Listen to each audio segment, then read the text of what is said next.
Donc bonjour les élèves, voilà la correction aujourd'hui de l'activité sur le vocabulaire. Donc vous deviez compléter avec les mots traitement, interprétation, recueil de données, organisation.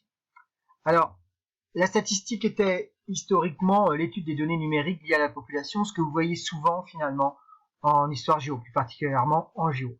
Alors, vous avez répondu à un QCM. En fin de compte, ce QCM, c'est ni plus ni moins, pour moi, qu'un recueil de données. Donc là, c'était un recueil de données. D'accord? Donc là, moi, j'ai mis une enquête, mais ça peut être ici un QCM. Puis, ensuite, une fois que je vais avoir vos données, je vais les organiser. Alors, je peux les organiser sous forme de tableau, par exemple, pour voir vos réponses aux questions. D'accord? Sur la première question, qu'est-ce que vous avez répondu, etc., etc. Sous forme de tableau ou de représentation graphique. Donc ça, c'est ce que nous allons apprendre à faire dans l'activité, dans ce premier chapitre, dans ce chapitre 12. Donc une fois, donc déjà on a mis recueil de données et une organisation. Ensuite, on va faire le traitement. C'est-à-dire qu'on va avoir des outils, alors il y en a que vous connaissez, par exemple la moyenne, qui vont nous permettre de traiter ces données. Alors, on va voir les moyennes, on va voir les médianes, les étendues, voir les quartiers. D'accord?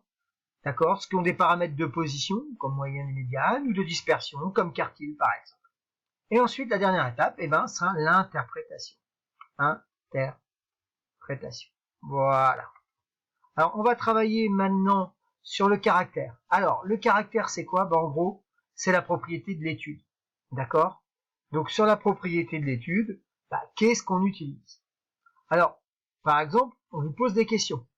Donc, les questions vont vous permettre d'avoir la propriété de l'étude. Je vais mettre ça en grand.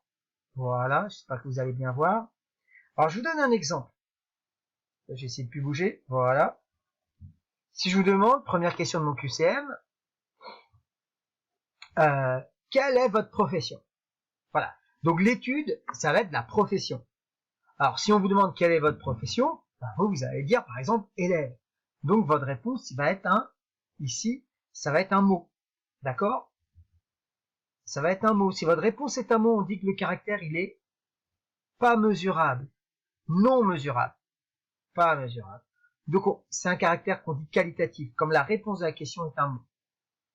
Si on vous pose comme question un nombre, exemple, combien avez-vous d'écran chez vous, vous allez me donner un nombre.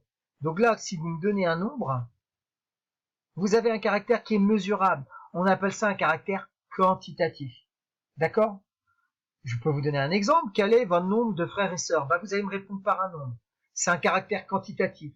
Et nombre et frères, ce sont des valeurs isolées. C'est soit j'ai un frère, deux frères, trois frères ou aucun, mais ce seront des valeurs isolées. Ce sont de nombres entiers. Donc ici, on aura des valeurs discrètes. D'accord? Quantitatives, parce qu'on peut les compter, c'est des nombres, et discrètes parce qu'elles sont ponctuelles.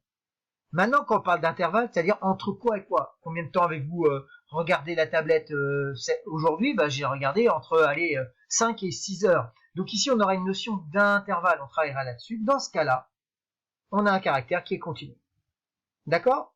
Est-ce que c'est clair pour tout le monde? Donc, on va vous demander d'utiliser cette activité pour faire l'activité d'aujourd'hui. Je vous remercie pour votre écoute.